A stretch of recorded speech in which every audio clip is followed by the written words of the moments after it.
Hi friends, welcome back to my channel hello SR kitchen. ఈరోజు మన recipe వచ్చేసి carrot laddu. Sweet ఇష్టంగా తినేవాళ్ళు ఒకసారి ఈ క్యారెట్ లడ్డు చేసుకొని తినండి, మంచి టేస్ట్గా ఉంటుంది. ఈ క్యారెట్ లడ్డు ఎలా చేయాలో చూసేద్దాం రండి. ముందుగా స్టవ్ ఆన్ చేసి ఒక కడాయి పెట్టుకొని అందులో ఒక 5 స్పూన్ల వరకు నెయ్యిని మనం వేసుకుందాం. ఈ నెయ్యి కొంచెం వేడైన తర్వాత మనం ఒక 10 జీడిపప్పులు తీసుకొని ఇలా వాటిని హాఫ్లో కట్ చేసుకొని ఈ నెయ్యిలో మనం కొద్దిగా ఫ్రై చేసుకోవాలి. ఎక్కువ కాకుండా 1 నిమిషం ఫ్రై చేసుకుంటే సరిపోతుంది మీడియం ఫ్లేమ్లో. ఇవన్నీ బాగా ఫ్రై అయిన తర్వాత తీసి ఒక ప్లేట్లో పక్కన పెట్టుకుందాం. ఈ ప్లేట్లో పక్కన పెట్టుకుని తర్వాత అదే నెయ్యిలో మనం తురుముకున్న క్యారెట్ని అందులో వేసుకోవాలి. నేను వచ్చి ఒక 500 గ్రాముల క్యారెట్ని అయితే తీసుకున్నాను. హాఫ్ కిలో క్యారెట్ని తీసుకొని శుభ్రంగా 2-3 సార్లు కడుక్కొని ఇలా సన్నగా తరుముకోవాలి. ఇలా తురుముకున్న తర్వాత అదే నెయ్యిలో మనం ఫ్రై చేసుకోవాలి. మీడియం ఫ్లేమ్లో పెట్టుకొని మనం కలుపుకుంటూ వీటిని ఫ్రై చేసుకోవాలి. ఇందులో వాటర్ కానీ మిల్క్ పాలు కానీ ఏమి యాడ్ చేయొద్దండి. ఇందులో ఉన్న వాటరే మనకి సరిపోతుంది. ఈ క్యారెట్లో మనం వేడి చేస్తున్నప్పుడు ఇందులో నీళ్ళు అయితే ఊరుతాయి.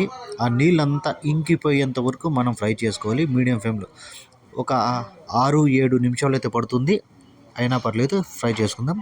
అలా కలుపుకొని ఒక మూత పెట్టుకొని ఒక 2 నిమిషాల పాటు మనం ఫ్రై చేసుకుందాం. మనకి క్యారెట్ అంతా కొంచెం చూడండి దగ్గర పడిపోతుంది కాబట్టి మనకి ఇది ఇంకా బాగా దగ్గర పడేంత వరకు మనం ఫ్రై చేసుకుందాం. తర్వాత మనం 500 గ్రాముల క్యారెట్కి వచ్చి ఒక 3/4 కప్పు షుగర్ వేసుకుంటే సరిపోతుంది. షుగర్ తక్కువ తినే వాళ్ళు ఉంటే 1/2 కప్పు వేసుకున్నా సరిపోతుంది. ఈ క్యారెట్లోని ముందుగా తీపి ఉంటుంది కాబట్టి షుగర్ కొంచెం తక్కువే వేసుకోండి.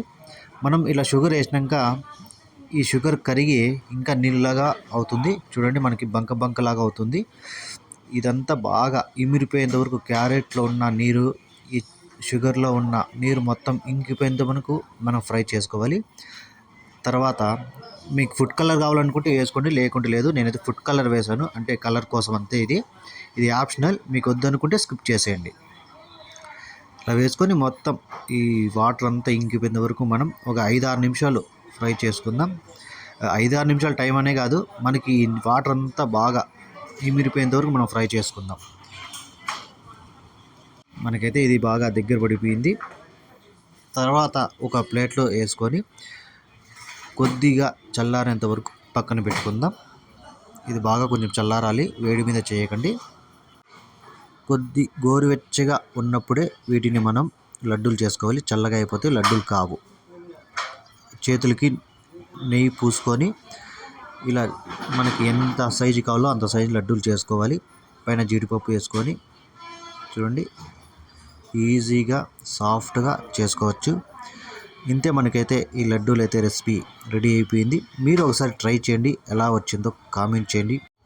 ఈ రెసిపీ మీకు నచ్చితే ఒక లైక్, ఒక సబ్స్క్రైబ్. Thank you.